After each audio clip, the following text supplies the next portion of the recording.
like glass exteriors, replacement windows, and down there we have the retractable screens and awnings, plus hurricane protection. Let's talk more about those gutters, and to do that, we bring in Kevin. He's the owner, he's the expert. Why Gutter Helmet? Well, Gutter Helmet's truly the only maintenance-free product. It lets the trash and debris go on the ground, the water wraps around and goes inside. Unlike filters, they sit on top of the gutters, and the trash and debris build up on top of filters, which requires maintenance. With Gutter Helmet, we're going to keep you off the ladder, the most dangerous thing in your garage. With Gutter Helmet, you'll never clean your gutters again. So get off the ladder and put on the helmet. Gutter Helmet. Get a free estimate at gutterhelmetofnorthflorida.com. You can also call 904-762-7779 or visit the showroom on St. John's Bluff Road in Jacksonville.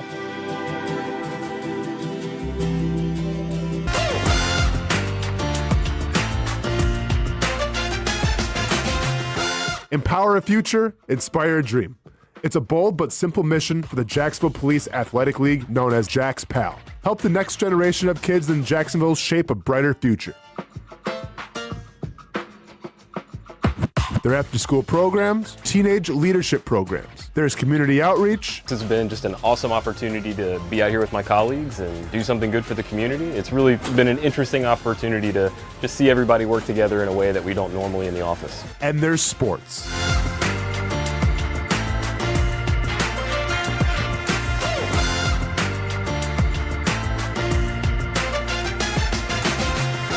There are also ways you can help the next generation with a donation of any kind.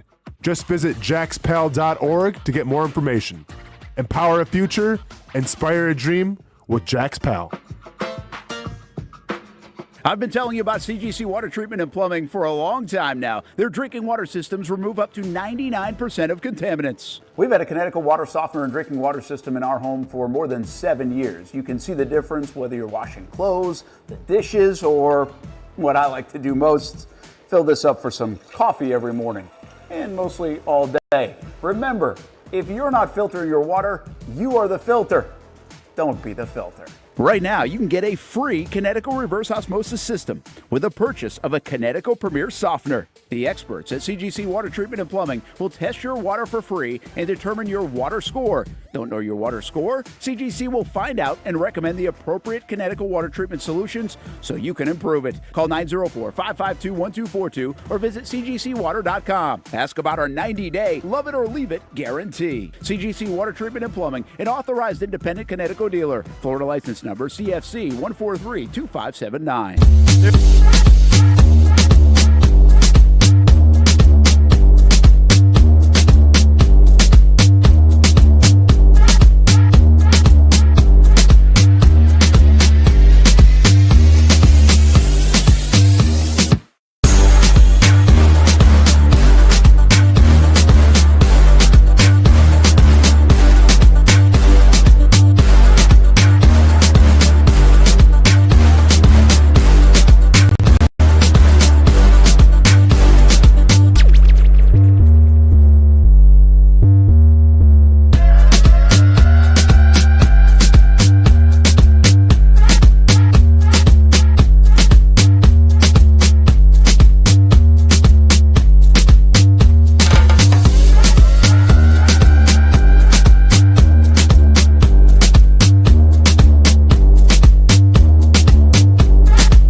Welcome into a Sunday post-game edition of Club 904. And on tonight's episode, final score, Houston Texans 36, your Jacksonville Jaguars 29. Even Scorigami couldn't have drawn this one up.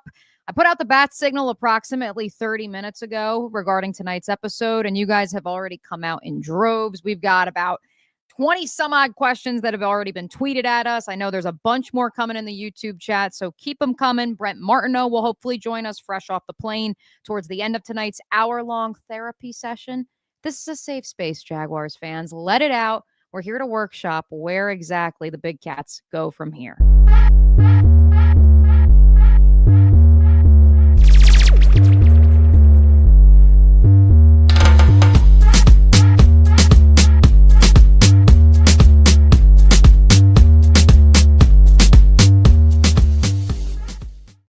It It is Club 904. It is 9:04 p.m., actually 9:05 p.m. now on Sunday, November 9th. Your Jacksonville Jaguars are still, if the season ended today, in the 7-hole, would be in the postseason if the playoffs started on Monday, November 10th or the week thereof. But unfortunately, that will do no solace and no good for Jaguars fans after, statistically speaking, the worst collapse in franchise history. Jacksonville led this game 29-10 with 12 minutes and change to go in the fourth quarter. And Davis Mills, who with just 6 career wins to his name, and this stat's going to come up a time or two in tonight's episode, 6 career wins to his name as a starter in the National Football League.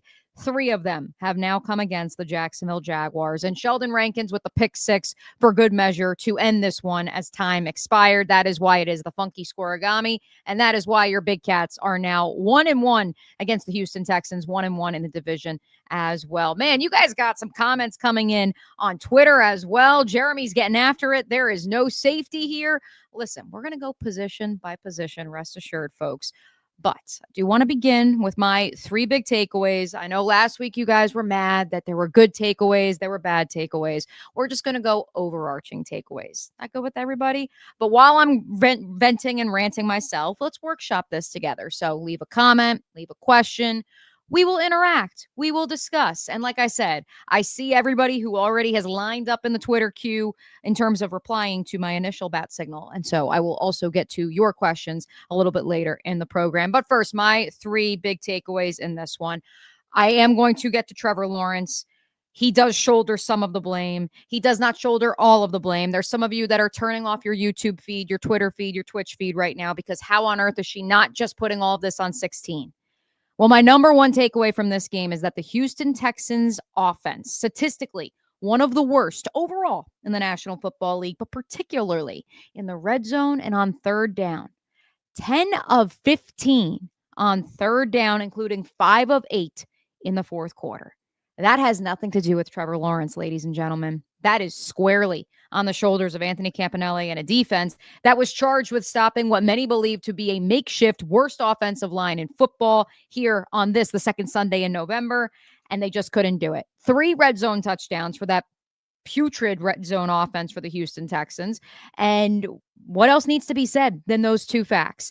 Yes, we're going to dive into some more facts here, but I think that those 2 big numbers for me, the fact that this Houston Texans offense cannot score in the red zone, cannot convert third downs for their life, and they were able to do both with ease against a Jaguars defense that, well, yes, created 1 takeaway on the defensive side of the ball, and then in special teams in that phase as well in the first half of the game. For a second straight week, melted down in the second half. The Houston Texans, I just want to make sure I'm reading this right. Yeah, they didn't punt in the second half. They didn't punt. They also ran the ball like crazy. And again, they did not have a healthy Nick Chubb. They still do not have Joe Mixon. 130 total rushing yards. You could take out Davis Mills 20, including a 14-yard scramble for what would prove to be the game winner. And so that's got you at 110.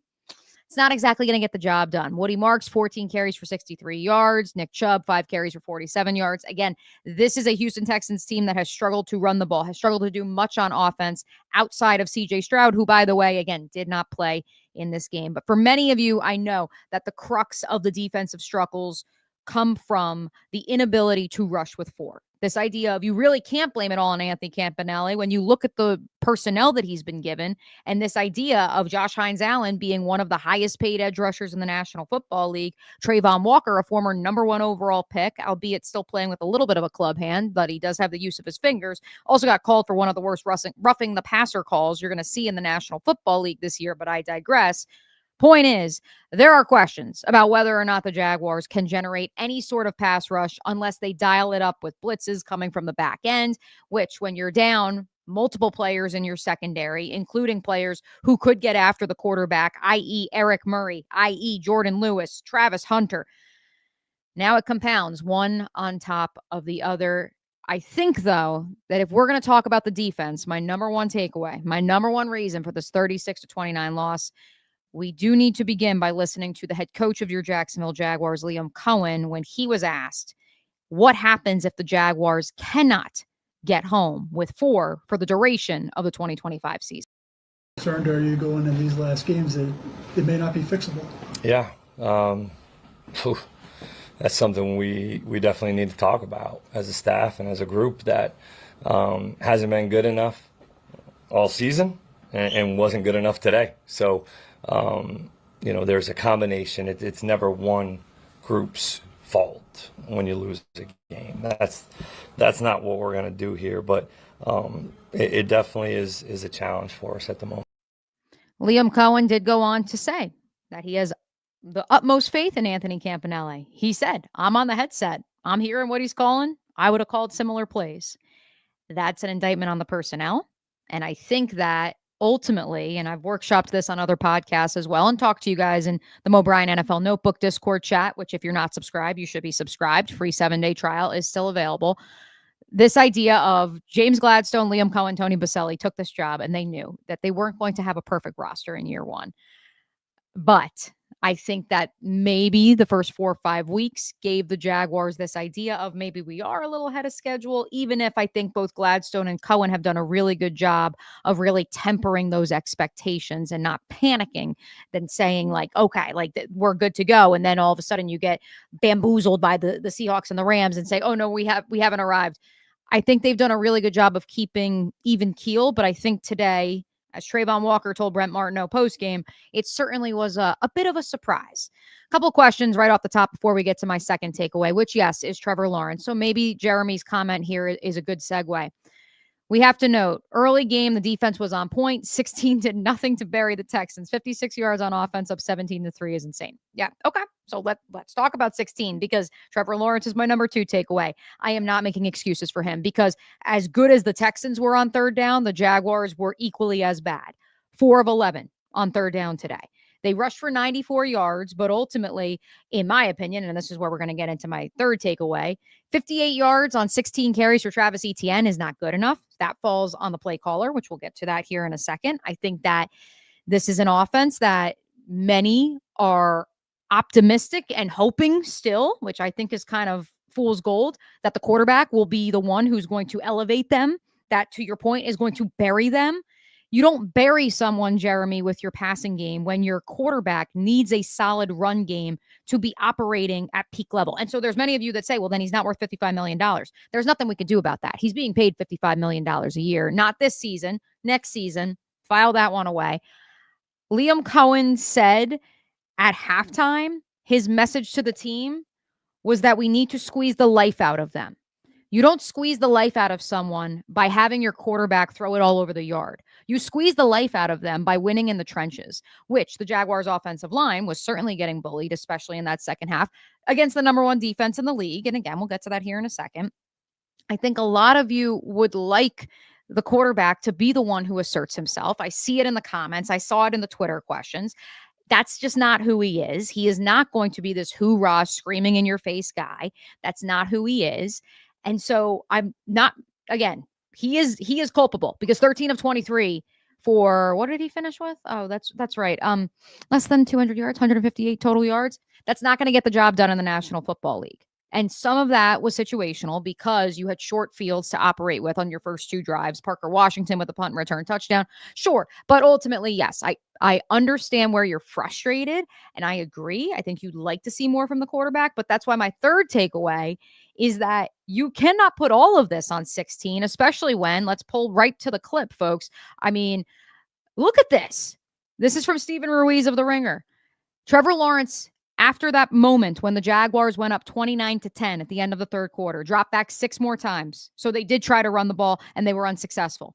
He was pressured 100% of the time for 3 sacks, 2 scrambles, was able to get out of the pocket. Probably could have done it a couple more times for 24 yards and 1 pass attempt that was batted down at the line of scrimmage. Like, my friend Phil tweeted it out and I'm going to say it too. You could be Clark Kent. You could be Superman. And I don't know what you do when you're going up against Danielle Hunter and what he was able to do on Sunday with 3.5 sacks. Will Anderson with a sack. Henry To'oTo'o with a half sack. Trevor Lawrence for the entire game was dropped back 23 times and he was hit 6 times.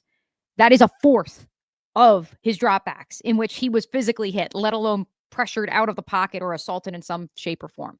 And so that's where I know that there are those of you that want to turn this off and say, why is she defending 16 again?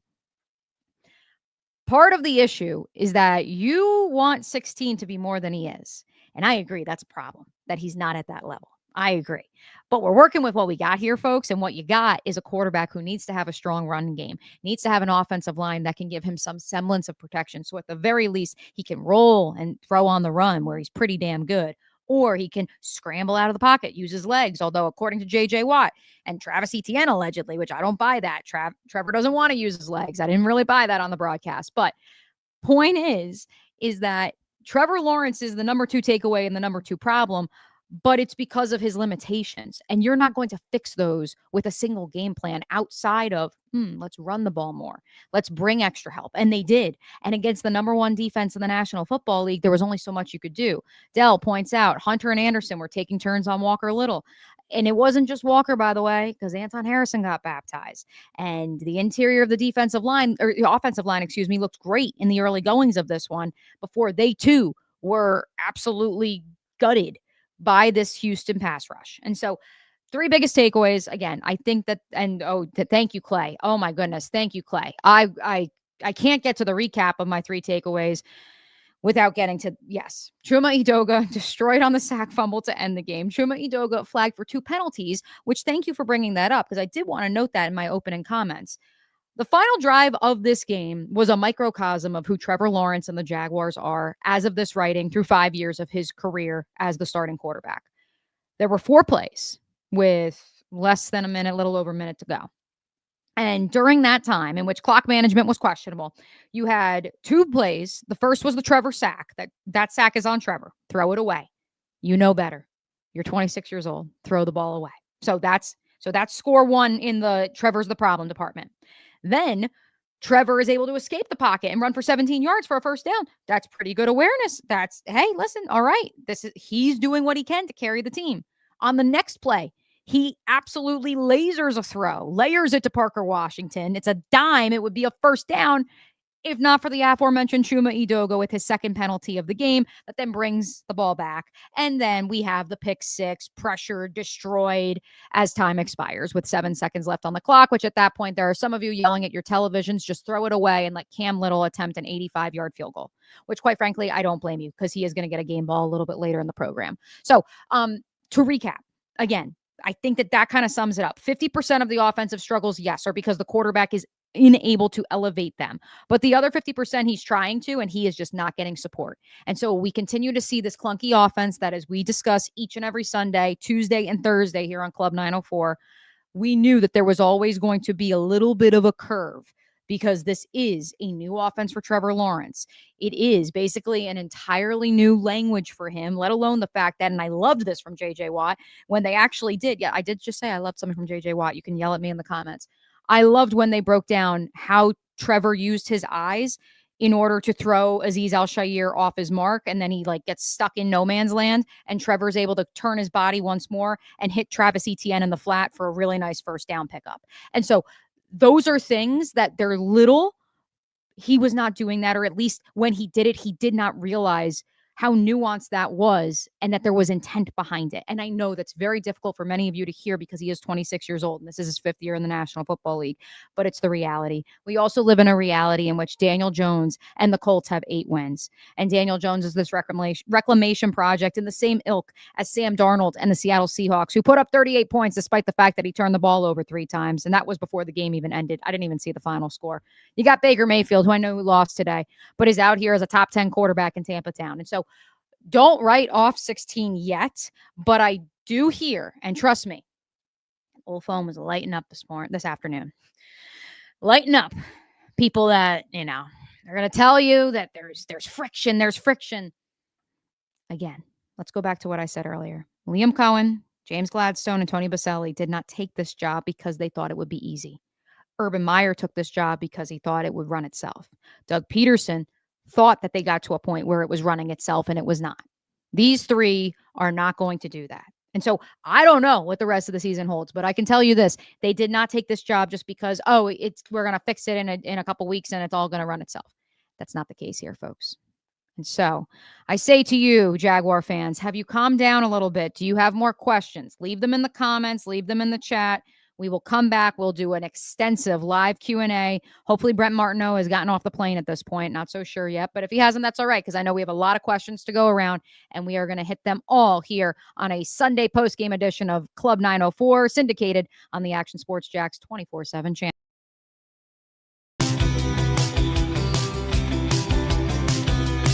Welcome inside the Armor Guard exterior and gutter helmet showroom. There's a lot going on, like glass exteriors, replacement windows, and down there we have the retractable screens and awnings, plus hurricane protection. Let's talk more about those gutters, and to do that, we bring in Kevin. He's the owner, he's the expert. Why Gutter Helmet? Well, Gutter Helmet is truly the only maintenance-free product. It lets the trash and debris go on the ground, the water wraps around and goes inside. Unlike filters, they sit on top of the gutters, and the trash and debris build up on top of filters, which requires maintenance.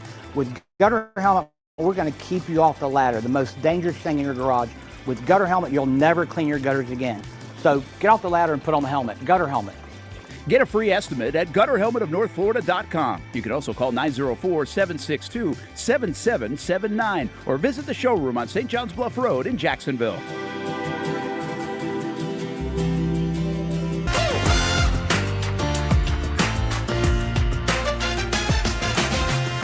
Empower a future, inspire a dream. It's a bold but simple mission for the Jacksonville Police Athletic League known as Jax PAL. Help the next generation of kids in Jacksonville shape a brighter future. Their after-school programs, teenage leadership programs. There's community outreach. It's been just an awesome opportunity to be out here with my colleagues and do something good for the community. It's really been an interesting opportunity to just see everybody work together in a way that we don't normally in the office. And there's sports.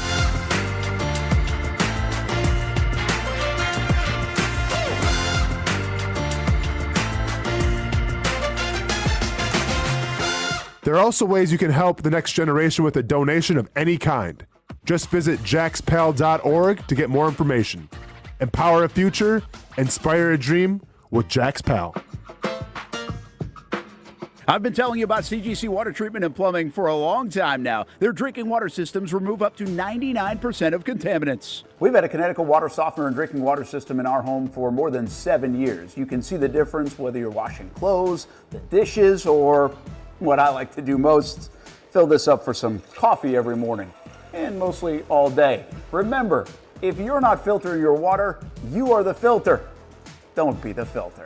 Right now, you can get a free Connecticut reverse osmosis system with a purchase of a Connecticut Premier Softener. The experts at CGC Water Treatment and Plumbing will test your water for free and determine your water score. Don't know your water score? CGC will find out and recommend the appropriate Connecticut water treatment solutions so you can improve it. Call 904-552-1242 or visit cgcwater.com. Ask about our 90-day love it or leave it guarantee. CGC Water Treatment and Plumbing, an authorized independent Connecticut dealer. Florida license number CFC 1432579. There's a saying in sports, you can't win them all, but you can win a lot with good folks on your team. Like that one painter, First Coast. It's tough to beat the sun in Florida, so your home fades. It's tough to beat that HOA when they come calling. Beat the sun, beat the HOA with that one painter, First Coast. And it's a good time to do it. Less rain to work around, and painting in mild temperatures is perfect. After all, the paint bonds to the surface so much better. Give that one painter First Coast a call at 904-417-3557 or look them up at first-coast.thatonepainter.com. Fast estimate, guidance on color and HOA requirements, and the highest quality job you'll find anywhere. Be a big winner in your neighborhood with that one painter First Coast on your team.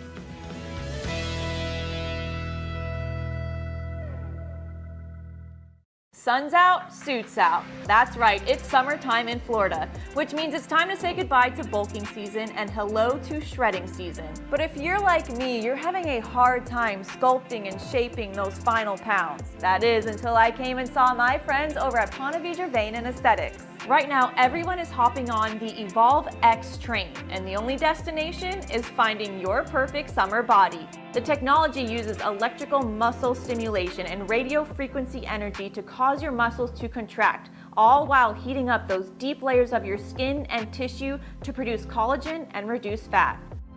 It's like doing 1,000 sit-ups in 30 minutes. No pain, no needles, just results, right? That's right. So leave those winter layers back at the station and come look and feel your best with the team here at Ponte Vedra Vein and Aesthetics. Visit them at one of their 2 locations, either over in Ponte Vedra or on the south side.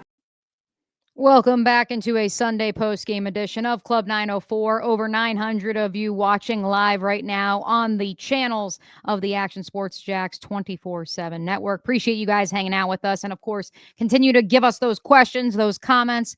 We're going to work through this thing together, folks. Final score, Texans 36, your Jacksonville Jaguars 29. Jacksonville now 5-4 on the season. They do hold the tiebreaker over the Kansas City Chiefs for the 7th spot in the AFC playoff picture.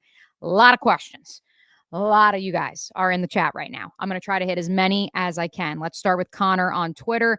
Gladstone not making a single move on the defensive line was insane. Connor, I say this with all due respect. It takes 2 to tango, brother man.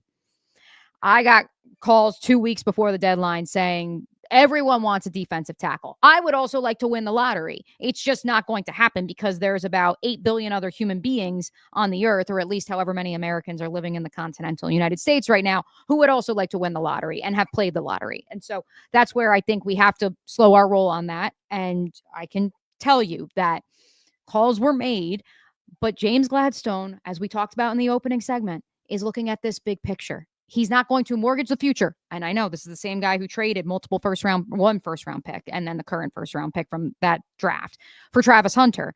But as I've discussed on other shows, the reality is you do that because Travis Hunter is a blue chip player. Any interior defensive lineman the Jaguars were going to go get on the open market, whether that was Zach Sealer, Quinnen Williams notwithstanding because the asking price was driven so high, he would be a blue chip player, but Zach Sealer, Calais Campbell, none of those guys are in that blue chip stratosphere that the Jaguars are lacking players who are such true difference makers and on their own can be one of those guys like Travis Hunter can. And so you're not going to give up multiple draft picks that, quite frankly, and we're going to get to this here in a second because Antoine asked a great question in the YouTube chat. You have so many holes you need to fill. You're not going to stop filling those holes via the draft because you're so fixated on, well, I need to fix it this year and right now. Let's hit some of your YouTube questions because, man, there are quite a few of them. Hef, I had to write all yours down because you had a lot, brother man, and I appreciate all of them. Gutted by a team that wanted it more. Yes, I would agree with that. Where did the stunts and twists go? I will plug, I'm also helping out on the Locked On Podcast Network these days. We did our Jaguar squad show immediately after the final whistle, and Marcus Ogden, former Jaguar, did a great job of explaining where the stunts and twists were in the first half of this game, and then it went vanilla in the fourth quarter. And so, Hef, that leads to your other comment about how the defense sold out and basically was playing to not lose in the fourth quarter. And that's a question for Anthony Campanelli on Thursday when he meets with reporters, because I do agree the stunts and the twists were working. They worked early on through the first 5 weeks of the season. Why are the Jaguars going vanilla? I don't have the answer to that. Let's keep it moving. From Different, Trevor stinks, Mia. If it walks like a duck, it is a duck. Different, I ask you this. Who are you going to go get? Please, I want to see your reply in the YouTube chat. Like, who are you going to go get with this current crop of college quarterbacks coming up with, I don't know who you think you're going to trade for or sign in free agency and turn into, like, some of you guys are saying Russell Wilson. Okay, go ahead. Like, see how that works out for you. How'd that work out for the Giants today? Like, that's the problem you find yourself in, is you feel like you're in this quarterback purgatory, but the reality is at the very least, you're in the dance and you have a chance because you have a quarterback who, at the very least, when he's at his floor, is somewhere between the 15th and the 20th best quarterback in the National Football League. And I know, little big man, I saw you, 79 QBR, that's his all. He dropped back 23 times, folks. That's not just on him. That's also on the play calling, because the play calling, they were trying to run the ball, except when they ran the ball, then they got penalized by self-inflicted wounds, and then those calls got called back, and then it also started happening in the passing game. Now you're playing behind the sticks, and now you're asking Trevor to play hero ball, and that's just a recipe for a disaster given the skill set. And so I say to you, who are you going to go get? Especially knowing, again, and we're going to end this with Antoine's big, great comment, you have too many holes on this roster. You're going to give up massive capital and mortgage your future further to go get a quarterback outside of just building around him, which this was always the plan all along, was to build a cohesive roster.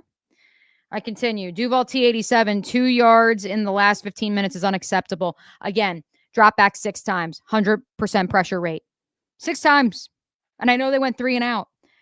They truly were out here trying to run the ball and just weren't able to run the ball. And so that's where I look at it and I say some of it is on the play calling as much as it's also on the quarterback. So Mark, what's massively incorrect? I enjoy being fact check me. Like, what did I say that it was incorrect? I just appreciate knowing that. All right, Mike Norvell and then Avery. Avery had a great comment, actually. I want to get to Avery's first. Hey, Mia, good evening. You think Gadsden breaks the record for receiving yards by a tight end in a game next week against the Jags, or will we have to wait for Trey McBride in Arizona the following week? Dude, I said it on the postgame pod last week. They don't know how to defend a tight end in the flat. I don't know what it's going to take. And subscribers to the Mo Bryan NFL Notebook already know.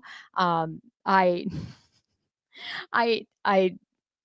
shocks me too. It shocks me too.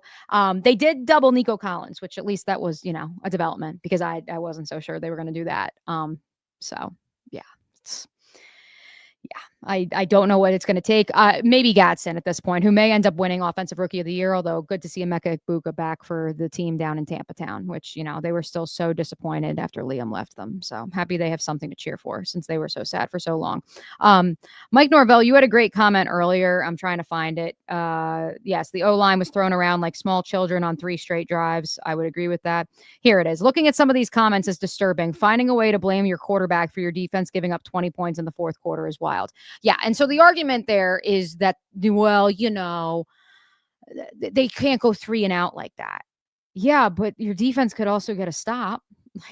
Like 2 things can be true at once. I do agree that they shouldn't have been going 3 and out, but at the same time, like, you also got to get a stop. And that's what Liam Cohen said post-game without trying to throw his defense under the bus. And so I think it's just ultimately stuck between a rock and a hard place. And again, it speaks to there are multiple holes on this roster. All right. Some of the other questions on Twitter, Smark, you never answered. So I don't know what you were trying to call me out on, but alas. Chris, how much more time do we give this below average quarterback? Chris, who are you going to go get? Please reply. Like, I'm waiting for one of you guys to tell me. Like, I want to know, like, who is going to be your great answer to this? YouTube, have you guys come up with anybody yet? No, you're talking about how Foye got smoked on a crosser by Dalton Schultz, and that was the biggest play of the game. 4 defensive tackles are on the board, and we have a safety out for the year. Okay, so all right, so that part I will give you guys when you look at the 3rd round picks. And I know some of you are still upset that there's no Wyatt Milam in the lineup right now. I have no intel. I know he was limited on Thursday. He practiced on Friday, no injury designation. Don't know the situation there. I was shocked as any of you to see Jonah Monheim go in at right guard when Patrick McCarry got hurt in this game. He later came back into the game. I don't have the answer, but I agree. You couldn't have predicted that Caleb Ransall would have a Lisfranc injury or foot injury, whatever the extent of it is, just like you couldn't have predicted Travis Etienne when he was selected in the 1st round of the 2021 NFL draft. Someone who had 0 injury history would then suffer that injury against the Saints in the preseason. So I don't fault the regime for that. You couldn't have seen that coming. I also think the Travis Hunter injury, from all of my reporting and what I've been told, it was a freak injury. I know with the frame, so many of you were already saying it was bound to happen. I mean, again, hindsight's 2020. I do agree that they should have addressed the defensive line. I agree with that wholeheartedly. I agree with that wholeheartedly, but ultimately, yeah. There we go. Thank you, Greg, for giving me a name. Thank you, Steezy, for giving me a name. Greg says you should trade for Davis Mills. Okay. There we go. Just have John Shipley watch every game. Insiders, you know what I mean when I say that. John Shipley loves Davis Mills. He doesn't. He hates Davis Mills. He thinks he's awful. But he always wins against the Jaguars. Again, 6 career wins. Oh, you know what? Let's pull up Shipley's tweet because I have it ready. Let's pull it up. There it is. There it is for those of you who missed it at the top of the show. There it is. So, yep, nothing else needs to be said. Davis Mills is 6-19 as a starter, and 3 of those wins are against your Jacksonville Jaguars. Kyler Murray's name was also thrown out in the chat. What is Kyler Murray going to do outside of run around in the pocket? And yes, he has a little jumbo pack. You know, he can fire the ball downfield, but he also can't see over the offensive line. So, like... Chris, okay, thanks for following up. We can't get anyone now. The trade deadline is now gone. As you've stated, we're in year 5, end of the season. He should be gone. Well, he's not going to be gone, sorry. Because he's not going to be gone. They can't get rid of that contract, dude. They're at least going to have one more season with Trevor Lawrence, at the very least. And it's going to be more. For those of you who may be new to the program, my favorite analogy that I like to give on this here show is the idea of Kyle Shanahan comes to Atlanta. At that point in time in 2016, Matt Ryan and the Falcons had been to an NFC title game. This was back before the Falcons became what we now know as the Falcons. And so he had some street cred. He had pelts on the wall. And Kyle Shanahan comes in and says, I'm changing your footwork. I'm changing this. I'm changing that. A lot of butting of heads, having to learn the new language. They go 8-9-1 in year one. The second year, they go to the Super Bowl. The difference is they had Julio Jones. People in Jacksonville thought they had Julio Jones, folks, because that's what they thought Brian Thomas Jr. was. And that's part of why they took the job. And he showed a little bit of flash of it last week in Vegas. You got Travis Hunter. So, I mean, it's not to say, again, this, you have to look at this is they are not just trying to win this year. And I think that that is something, and I was texting with a league source earlier about this, like there is this idea of, well, you know, like Doug was able to go to the playoffs year one and it was great and it was fixed. No, I feel like if anything, this team going to the playoffs this year is going to give you all this false hope, let alone give the front office this false hope that everything is fine and dandy, and it's not. Oh, thank you, Samark, for finally getting back to me. Mia, not sure if you answered this already. Oh, my stream's cutting out. Do you think that consistency at offensive line would be why Trev's play is inconsistent? Yeah, it's certainly a piece of it. I mean, I think that offensive line, if you polled all 32 teams, coaching staffs, and executives, they would tell you the odds and the number of times in their careers that they've actually seen the same starting five end as the same starting five week 18 are few and far between. So you have to be able to adjust when there's different offensive linemen coming in and out of the lineup. I think more so it's about balancing the rush, the pass, the playbook in itself. And more than anything, it's those self-inflicted wounds. Again, let's go back to it, folks. That final drive was the microcosm of Trevor Lawrence's career, because you had Trevor's self-inflicted wounds of taking a sack and then the weird ass pick six at the end. But then on the flip side, you have Trevor escaping the pocket. You have him finding his way to a first down. Then you've got him hitting Parker Washington for an absolute laser. And then it gets called back because of a penalty. And so that is the Jaguars right now. It's 2 steps forward, 1 step back. And so that's where I think it's still a work in progress. And that's okay, because this is a front office that knew that they would have to be calloused and face that adversity head on. They've been very open with you guys about that. So I'm very, I think that a lot of people just need to just take a step back. That's why when I put out the bat signal at 8:33 or whatever it was, I said, everybody, let's talk about this together, calm, cool, collected, and look ahead to that Chargers game like my friend Avery, who is already bracing for the Gadsden career year, which I agree is a problem. All right, Jack, here's another good question. Where has the pass blocking from weeks 1 to 3 gone? How are they going to get it back? Great question. I think that is that for me is what's surprising, is I don't know where the pass blocking has gone outside of they were going up against, I don't want to say the Panthers are one of the worst defenses in the National Football League, because they did hold the Packers to 10 points last week. The Bengals, certainly. The Texans, we've already illustrated it. That was an offense that was one of the worst coming into today, but then Davis Mills takes center stage and all of a sudden they're, the greatest show on turf. And so I do think that that's going to be a big chicken or the egg. Was it the level of the competition they were playing, or was it actually something that was discovered during training camp, and this idea of maybe they're getting away from it a little bit too much? So Mark, by consistency, I don't mean people, I mean more of just level of play. I feel like the drop off in our depth around the team is just so significant. Good place for us to take our next time out at. We have to remember, if you all want to talk about Walker Little, we'll get to Walker Little here in a second. Fine. We have to remember that this team was without arguably 3 starters in the secondary, like them or not. Eric Murray, Jordan Lewis were signed to raise the floor. They are your veteran leaders in the secondary. Neither of them are playing.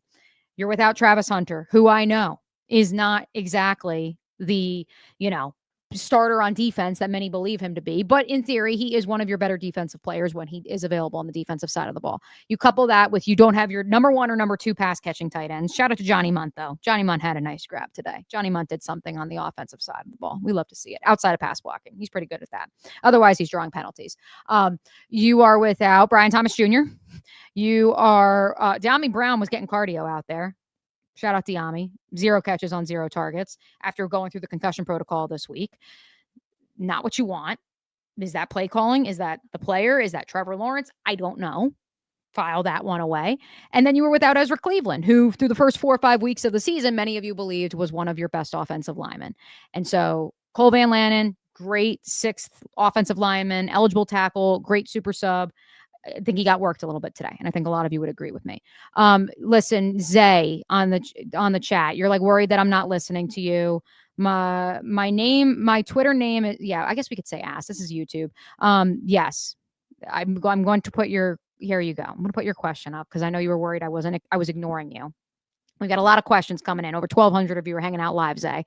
Hopefully this isn't Zay Jones. Prayers up, by the way. He suffered an Achilles injury today. Was looking forward to seeing him in Arizona. My name is Ass on my Twitter account because my team stresses me out. What do you think about these route combinations? I rarely see you guys open ever, and then Trevor holds on to the ball too long. Trevor does hold on to the ball too long. Yes, I'm excited to see the time to throw according to Next Gen Stats once it comes out, if it hasn't already, because I do think he's been holding on to the ball more because he has rediscovered the use of his legs. And so I think he believes, okay, I can escape the pocket as opposed to trying to find rhythm in my progressions and get the ball out quickly. So that's also something that I think needs to be evaluated. To the route combinations, I think a big reason why it felt like guys weren't getting open is because you had Austin Trammell and Tim Jones running routes, and Tim Patrick, who missed last week with an injury, and Johnny Mutt and Quentin Morris were your 2 tight ends. And Parker Washington was your most explosive option in the receiving game. And that's no knock on Parker. It's just this, outside of Jacoby Myers, shout out the A, Atlanta, Jacoby. Jacoby was great. He was your leading receiver, by the way, in case you missed that, in terms of yards, with 41 yards on 3 catches, was also robbed of a touchdown.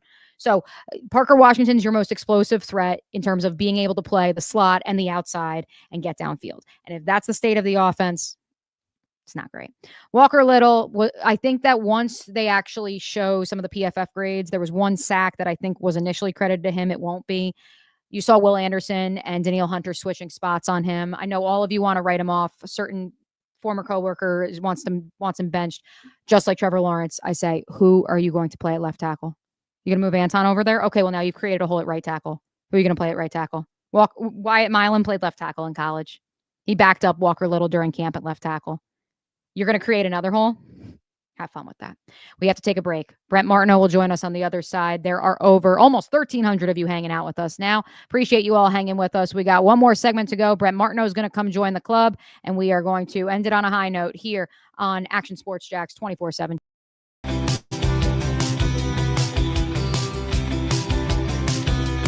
Welcome inside the Armor Guard exterior and gutter helmet showroom. There's a lot going on, like glass exteriors, replacement windows, and down there we have the retractable screens and awnings, plus hurricane protection.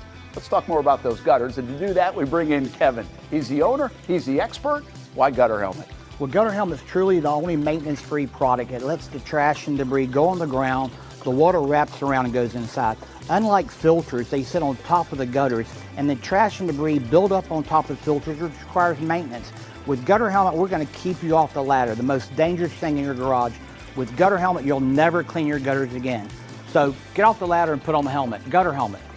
Get a free estimate at gutterhelmetofnorthflorida.com. You can also call 904-762-7779 or visit the showroom on St. John's Bluff Road in Jacksonville.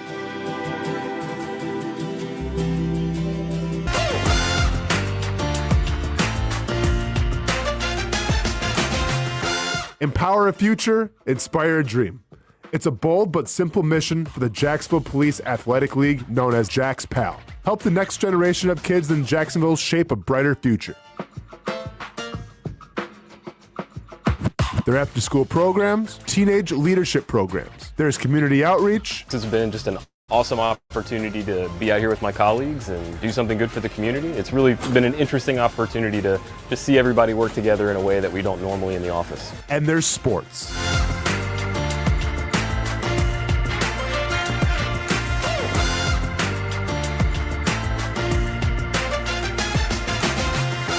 There are also ways you can help the next generation with a donation of any kind. Just visit jaxpal.org to get more information. Empower a future, inspire a dream with Jax PAL.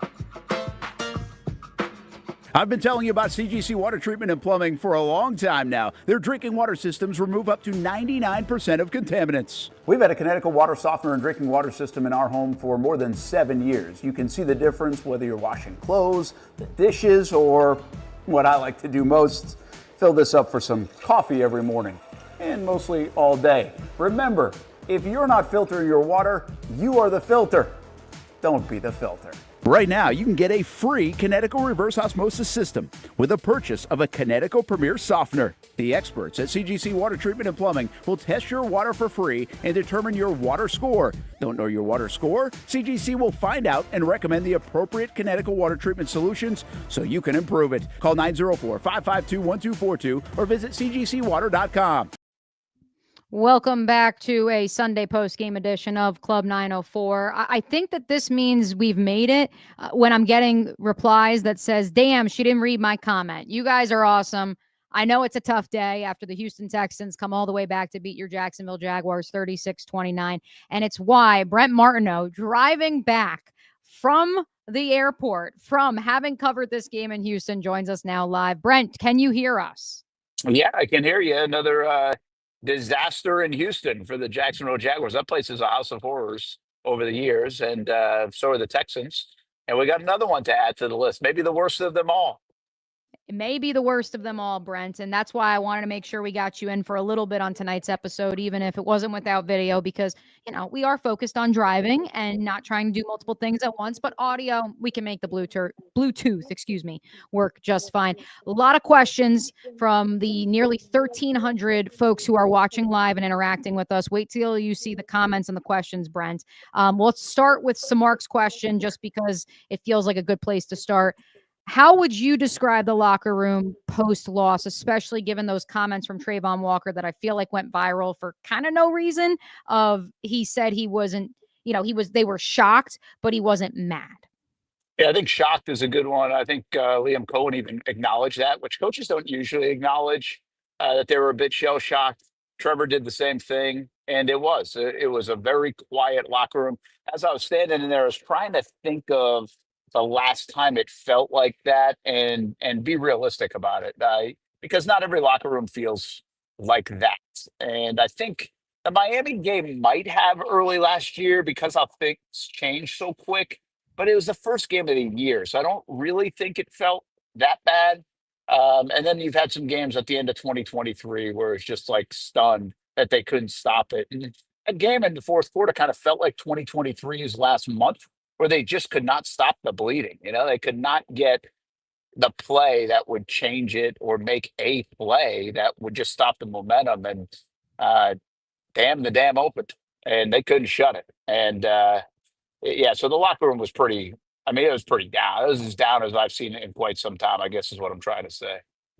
Brent, what do you think? We're going to couple a couple questions together. What do you think is a bigger concern right now, the Jaguars pass rush or the offensive line? Oof, question. I think it's the pass rush, because I noticed this a few weeks ago. Go back to London. I know you have Matthew Stafford, but London was a rainy game, and it could have been played in a bunch of different ways. And, they were coming over there on short rest, and they didn't even try to run the football in the rain. I know they have Matthew Stafford. I get it, but they didn't have Puka Nacua. So you thought they would just try to run it a little bit. They never did. They just threw the football, and they threw it with ease, and then they ran it. It basically took a knee in the second half. And then you go back to last week, and Geno Smith is throwing it all over the yard on it. They weren't trying to run that much with Ashton Genty. They used him more in the passing game. I think teams have targeted the Jaguars' passing game. They're not concerned about the pass rush. You're not concerned about the secondary, specifically with the way it's beat up right now. And then you got the fourth quarter today with Davis Mills. So, Justin Herbert's going to throw it 50 times if he has to next week. But to be honest with you, it can't look much worse than it did in the fourth quarter. You only get so many possessions, and they chewed up everything in that fourth quarter. So that's about as bad as you can look. I'm more concerned with that. And the reason why I'm more concerned with that is because I do think you actually could try some things on the offensive line. Wyatt Milam is yet to play. Mm-hmm. You could try to bring him in. You could try to bring Monheim in at a more consistent role if Makari's not getting it done. He's also banged up. Anton Harrison, very banged up after this game. Both of those guys, had to go see the doctors a bit after that one. And we'll see what it looks like this week. And then Walker Little, what do you do? So I think you have a couple of options with the depth on offensive line, depending the health of Ezra Cleveland as well, because I'm not sure Cole Van Lennon looks too good either today. So I think I'm going to lean toward the pass rush because the Jags aren't good enough on offense to go score 30 again. And I also think that this offensive line was going, and again, I'm not trying to make an excuse, Brent, as I keep stressing, but of course the folks in the comments probably disagree. This is the number one defense in the National Football League. And if Will Anderson and Daniil Hunter aren't the best pass rushing duo in the National Football League, they're in the top 3. And so that's where I don't want to make excuses for the offensive line because it wasn't good enough. But to your point, if Anton Harrison is hurt, if Patrick McCarry's banged up, Ezra Cleveland missed this game, I mean, you can't move Walker Little like some have suggested. Who are you going to play? Like, you can't be switching willy-nilly this offensive line, can you not? Yeah, I just think they could try something, though. They could put Milam in for McCurry, let's say. They could put Milam in for Walker Little, maybe it is, or whatever. They could try stuff. If you don't like what you see, you could absolutely try so. I think there are options there. There are no options at the pass rush. You just got to get more out of those guys and figure it out. And Josh has to play better. Trayvon has to play better. Eric Armstead, I know he got a sack, but he's going to play more consistent. He flashed like on 2 plays, but that was it. I thought Danny Striga was playing pretty well for a little bit there in the first half. So, yeah, I think, listen, the reality is you're not wrong. And everybody, I can get there. I understand why fans are so frustrated today. They should be really mad and pissed off. But nobody wants to look at that part. We knew this game was going to be clunky on offense, even if it was good on offense. That's how good Houston's defense is. They're the best in the league. And the best in the league, you don't score. You don't move the ball up and down the field. I actually thought overall the Jags took advantage of their opportunities and scored. Those third quarter drives were really good because there was a momentum change that could have happened. They got a field goal, then a touchdown, and then they could do nothing in the fourth quarter. But I mean, I can't come with people on the offensive side of this today. You're up 29-10 in the NFL. I mean, make a freaking stop. Like, that's it. Like, that's it. Mm-hmm. That's the end of the story. 29-10 against Davis Mills and a bad offense. That's it. Like, it stops right there. We can talk about the offense another day. This is all on the defense. I'm right there with you, Brent. My 3 takeaways to open the program. Number 1, it was the defense in terms of culprits for this game. Number 2, to the Trevor Lawrence of it all. Yes, he is a symptom of the problem. I don't think he is the problem, or maybe he is a problem, but not the problem. And then number 3 takeaway being you can't fault him when he hits Parker Washington on a dime for what would have set up the game-winning field goal for Cam Little and Chuma Edoga, who I don't know how many snaps he played in this game, but he has his second penalty of the night. Or of the day. And so, yeah, that we will put the offense off to the side, perhaps for Brent and Austin tomorrow, Monday through Friday, 10 a.m. to 1 p.m. here on the Action Sports Jacks 24/7 channel, because we know the Civil War will rage on. So let's focus on the defense. Another one from Samark that's a good one. What do you make of Campanelli's scheme? I feel like the soft zone he calls is getting super old, going all the way back to the Niners game. Yeah, I'm going to go with Liam here. I don't try to make myself out to be a guru on X's and O's, but Liam Cohen basically said it on the podium. He said, if you can't he was listening to the calls. Said, I thought the calls were pretty good, but we just basically don't have guys making plays. I mean, he tried the zone. He tried, blitzing. He tried 4-man rush. Like, this has been the last 3 weeks. This is my point. Last week against the Raiders, they mixed it all up. They tried zone. They tried man. They tried 4-man. They tried 5, rushing 6. They got Devin Lloyd back today. It still didn't matter because at the end of the day, it's hard to do that for 3 straight downs if you're not getting home at all. Early in the game, I thought they did get some pressure, and whether it was manufactured or not, they still got it. And then they actually got pressure on the touchdown run. They just let him get through, and he escaped. And then you're kind of screwed on the 14-yard run with everybody's backs turned trying to cover. So, yeah, I don't think it's a Campanile thing right now. I think he's a little bit handicapped. And I will tell you this, I was thinking about this on the plane ride home. With Jordan Lewis out and Eric Murray out, this is exactly the same football team that was dead last in the NFL last year. I mean, it's exactly the same team. And by the way, those guys were making a difference. Like Jordan Lewis and Eric Murray were making a difference. And then you add in Travis Hunter, who could make a difference. And then you also get like an elevated play out of Devin Lloyd. He just comes back today. So, I mean, it's the exact defense, and it looked like the exact defense from a year ago, quite frankly. It's great call, Brent. By the way, Timmy Devil is just very angry with you on the YouTube chat. Easy to say, make a stop, Brent. When did they get a chance to take a breath? How dare you, Brent Martineau? You got to let them take a breath. Come on now. I don't know. Last I checked, kind of like they get paid to catch the ball. You get paid to stop the quarterback, right? Yeah, I get where you can get tired and everything, but I mean, there was, I think the second touchdown, it was a 6 play drive, like boom, boom, boom. You got to make them work. I mean, listen, how about this? The end of the game, they got the ball back with like 7.5 minutes to go, and they essentially said, "We're going to run the football, and we're going to turn this into our last drive, hopefully, of the game." And it worked. Like if they go 3 and out, or even get a first down or two, and then go 3 and out, I mean, or not then 3 and out, but then get off the field, they only had one timeout. Like it was a 93-yard drive to Jake Browning and now Davis Mills. This defense has let up. And they almost got him off the field right away. It was a 3rd and 10, and Schultz makes a good play for 20 yards, and we know how it ends. So yeah, I don't think I can't find excuses for this Jags defense. I really can't. And you can't give up 200 yards in the final 16 minutes of the game to the Houston Texans, probably to anybody, but to the Houston Texans and Davis Mills. Not a lot of good to be had in this 36-29 loss to Houston. But, Brent, we do have to hand out some game balls. We have forgotten to hand out some game balls. And even in a loss, I do want to give Parker Washington some flowers because 2 touchdowns. The second Jaguar, I believe, all time to have both a punt return touchdown and a receiving touchdown in the same game. And by the way, Jacoby Myers, 3 catches on 3 targets, and 2 of those required him to make contested catches. One of them, his eyes were closed partially. I wanted to shout out those 2 guys, Cam Little as well. Anyone else, Brent, who you want to make sure we give some love to before we get out of here? Well, crazy enough, I thought Cam Little was really good again. I think he continued his momentum, and wouldn't it have been nice to see what a 63-yarder or whatever it would have looked like at the end of the game. I also think, listen, I had a list of guys I was going to talk to because I thought the story was guys stepping up. Jarian Jones, Trammell continues to make a play or two, although it would have been a nice catch if he could have caught that one on 3rd and 20 to get into field goal range earlier in the game.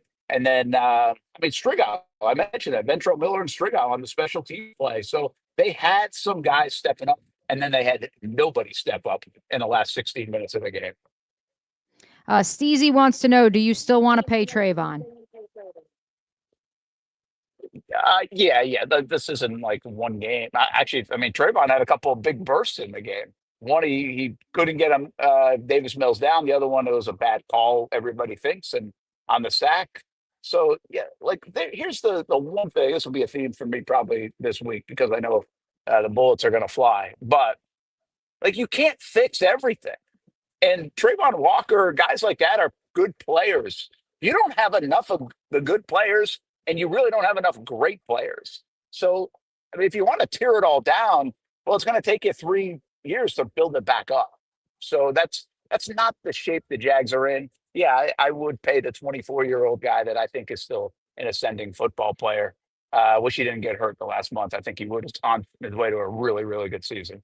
And that's been the theme of tonight's Club 904 post game, Brent. This idea of while it stings and it should sting for both the Jaguars and you, the fans, ultimately, this is a long-term build. We are in the midst of it. And it's okay to say, hey, it may not look great today, but we need to keep that bigger picture in mind. Brent, let the folks know, where can they catch you this week? What do we have cooking at Action Sports Jacks?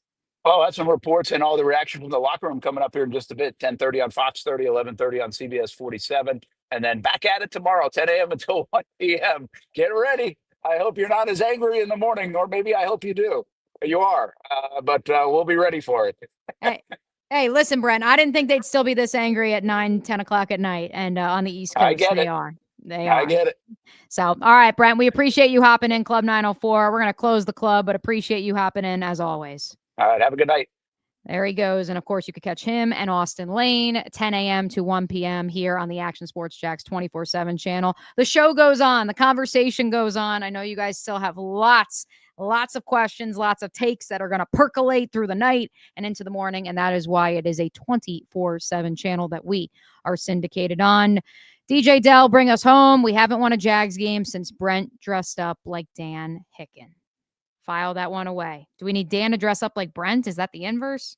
I don't know. I think it's time for bed. I think we all got to just take a deep breath, head to sleep. We appreciate you hanging out on the Action Sports Jacks 24/7 channel. Club 904. Final score, Houston Texans 36, the Jaguars 29. Jacksonville gets the Los Angeles Chargers this week, and we will be back on Tuesday at 1 p.m. as well as Thursday at 1 p.m. to get you ready and set for that matchup. Until then,